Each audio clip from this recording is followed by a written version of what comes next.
It's been interesting times in Queensland's vegetable growing sector, with a state and federal government-backed project encouraging farmers to embrace the power of information through precision agriculture.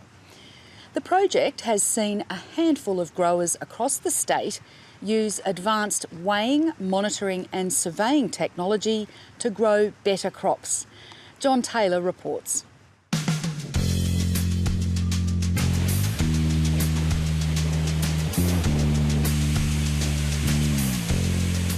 Growing vegetables can be simple. Plant them, and life most often finds a way. Growing crops commercially is a far more complicated business. On Darren Zunker's sweet potato farm, things are changing. Precision agriculture is just fine-tuning your farming, that's all it's doing. Instead of wasting fertiliser, instead of spraying too much chemical, it's just making sure that you're putting the right applications of these chemicals and fertilisers on at the right time. Darren's one of 10 farmers that have taken part in a $2.5 million project funded by Queensland's Agriculture Department and the federal government in the major vegetable growing areas of the state. Ian Layden, in the white hat, leads horticultural innovation for the Queensland government and says the project is aimed to promote and develop the adoption of precision agricultural technology to improve crop performance. They're very high input systems in terms of mechanisation, in terms of fertilisers, chemicals, but also high labour. It's not easy to go and find suitable land and water to grow that. So, and we also knew that the growers had spent a lot of money in getting into controlled traffic or auto steer technology. Controlled traffic systems ensure there are permanent tracks through paddocks for machinery to drive on, helped by GPS-guided steering, so productive soil isn't damaged. So with margins tightening, this project is about squeezing the value out of what growers have got. Exactly right. We don't want to see yield and quality sort of left in the paddock, so to speak. So we're trying to maximise the returns out of each individual block. So not just the whole farm, each individual block needs to be, I guess, pulling its weight. And we don't want the good areas of blocks subsidising the poor areas. Australia's soils aren't the best, but what's lacking in quality is made up for in quantity. Even so, Queensland's horticulture sector contributes nearly $2.5 billion a year to the state's economy and supplies more than 30% of Australia's fresh fruit and vegetables. But the thinking has been that technology that's already used on much larger cotton and wheat farms could be useful for veggie growers. So with the cooperation of a small group of farmers from Queensland's far north to the southeast, the project used high-tech equipment, expertise and connections in a bid to prove it. Darren Zunker's sweet potato farm in Bundaberg was one of the test zones. Sweet potato are harvested here all year round, and in preparation, the leafy green tops are mulched in advance. Then, just before they're pulled out of the ground, his team of mostly backpacker workers sweeps through. So what we're doing here is we're just pulling our tops off. A sweet potato's got a very vigorous vine on top. So what we do is we mulch it off about a week before, and then we just pull the tops before harvesting, just to save a bit of damage on through the harvester. Otherwise the boys, they skin them a bit. So basically what we do now is we'll pull these first this morning. This morning we're going to harvest about 8 rows of sweet potato, which equates to about 45 bins. He's selective. The ground is littered with waste sweet potatoes. Well, they're unmarketable. Right. See rat damage. Uh-huh. Because they've been in the ground so long, you get a build-up of vermin. And there's been a bit of a few weeds in that there, because your weeds keep growing and your sweet potatoes don't through winter, see? I think too small or too skinny. And what happens to these? They just get ploughed back into the ground? Or? Yeah, they'll go back into the ground, yeah. But with new precision technology costing about $8,000, Darren Zunker will know pretty much instantly how many good sweet potatoes he's getting and from exactly where in this block. This is our yield monitor. Yeah. is on our machine here on the secondary elevator. And its job is to weigh our sweet potatoes as they're coming over the elevator to give us a yield monitoring. So we can monitor our sweet potatoes as they're going in the bins, which gives us data for our weight. How often does it take a measurement? Every 2 seconds. It'll take measurement on weight. So it's very accurate. Like I said, we've got the issues with mud, so we've overcome that. And yeah, it's very accurate now. Slowly and steadily, the sweet potatoes are liberated from the soil. The harvester was designed by Darren Zunker and his son. The crop is sorted and weighed as it's moved into bins. Early on in the project, Darren discovered a lot more dirt was being carried back to the shed than he thought, more than 1.5 tonnes just on one day. Technology in the cabin reveals a lot of details about what has just occurred. Hey Darren, how you going? Yeah, good, Steve. How's the yield going? Yeah, good. Yep. Okay, Good so yields we've got a at the full block. map up here on the display. Mm. Got some quite high yielding trends there through the middle of the field there. Mm. The whole field's probably averaging, what, that 80-odd thousand kilos per hectare. Yep, very happy. All right, and your loads here, mate, so load 31 was the last load that you've pulled in? Yep. Yeah, well, Steve, today's harvest was 18,800 kilos. Yesterday was a little bit better, so today's harvest is a little bit light, as we can see on the screen. In southeast Queensland's Fassifern Valley, Ed Windley has been farming since 2005. He grows carrots and onions in the winter and corn and beans in the summer. Crop uniformity is very important to him, and that's been an important outcome for his involvement in the project.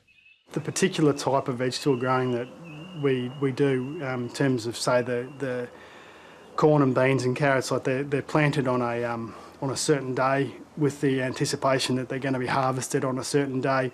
You know, that's 6 days a week, so that we can harvest 6 days a week, so that you've got fresh produce going into stores consistently. And you just can't wait for the poorer areas in the paddock to catch up to the good areas, so that they can all be harvested at the same time. It just, you know, that's so our way of dealing with that is to try and get the poorer areas to catch or keep up with the better areas, and then your uniformity will be better and your average return will be better consequently. This crop of sweet corn was planted in September, and it's the first planted after a careful examination of the block and treatment with precision technology. So for you, why is this paddock interesting? It's probably been the worst performing paddock on the farm for a number of years now, for a range of reasons, but partly because it's at the bottom of the farm. It's the wettest part of the farm, and it's the block that got most heavily laser levelled to try and create some improved drainage, which has been an issue in the past. And yeah, the laser levelling creates cut and fill areas that perform very differently from each other. And So it was bad, and now, what do you think it is now? I haven't seen it look as good as this in the time we've been here, in the 10 years we've been here, I suppose. So Why? What's the difference? I think you've been able to treat the areas that need extra assistance at the right level of input without overdoing some of the bits that don't need it as much. And so the crop uniformity is vastly improved.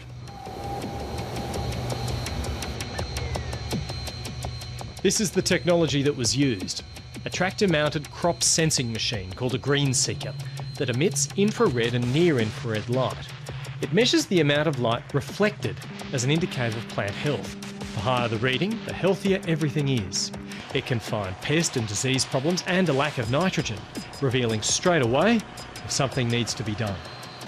After soil testing samples, the block was mapped into zones, requiring different amounts of lime, gypsum and fertiliser. And looking at what happened on another farm, a variable rate spreader ensures the right amount goes only where it's needed.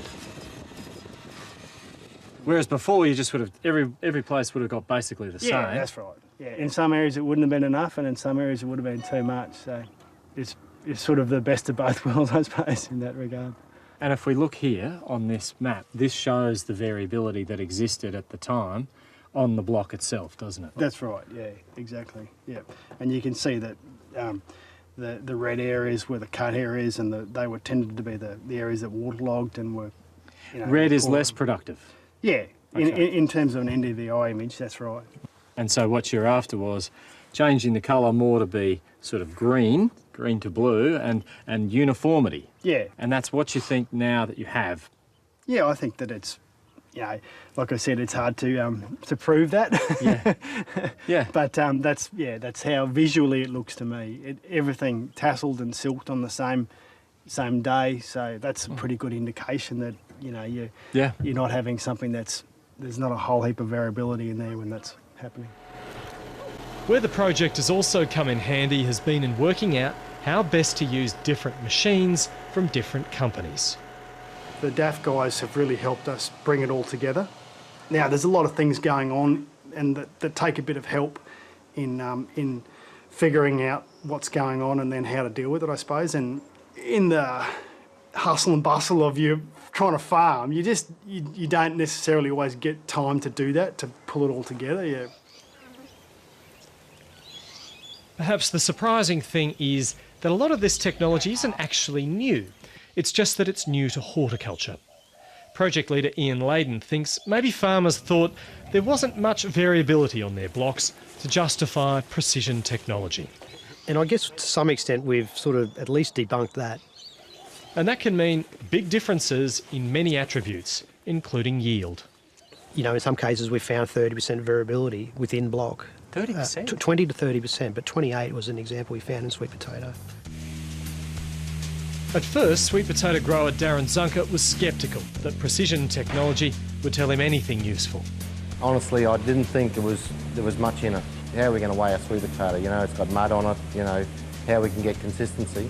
But once the project got up and running and we started to get the project running and putting weigh cells on the harvester, it all started to come together. So that's the farm, and we were harvesting, Darren, just here this morning. But the most important innovation was the use of an electromagnetic soil survey, or EM for short, which for about $40 a hectare examined his soils. The EM is the core. That's what I found, that the EM was telling me a lot of things that I never knew. So I went and did a couple of trial blocks for him, and once I presented the data, he was most surprised about the variability through his farm. And since then, he's made sure that we've mapped every square inch of his property. This is how variable his farm is, broken up into colours. The blue areas indicate a high apparent electrical conductivity reading, meaning there could be too much salt, water or clay. And that's what happened at Boundary Block this year when we did the trial on Darren's property, was that we found as the conductivity went up, the yield came down. And when we interrogated that, we found it was a problem with moisture, or water on, water off. Okay, so for instance then perhaps the areas that are blue, Yep. they were the ones that were the least productive when Could be the least productive because sweet potatoes don't like wet feet. And as you can see there, the path of the water. Technology can even simulate how rain will flow across a paddock. And once spotted, problems can be addressed. At the moment, we're planting probably 3/4 of that block, Yes? but we have filled in that area with soil to bring down our moisture, just so we don't shed water. Yeah. If that does not work, we'll probably go into soakage trenches. It'll be what happens here on a new block Darren Zunker's purchased that'll be interesting to watch over the next few years. EM revealed a lot of variability, and you can see the red soil running into the black. So our variable rate... With his agronomist, he's taken proactive steps ahead of planting.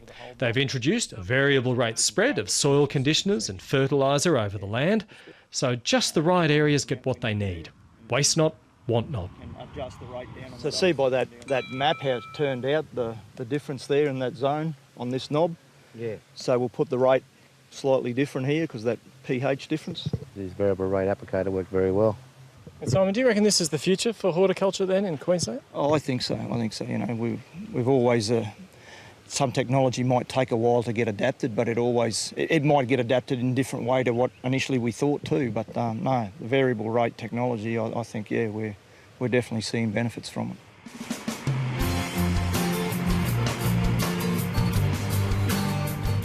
These are only a few farmers in a much bigger industry, and the project winds up soon.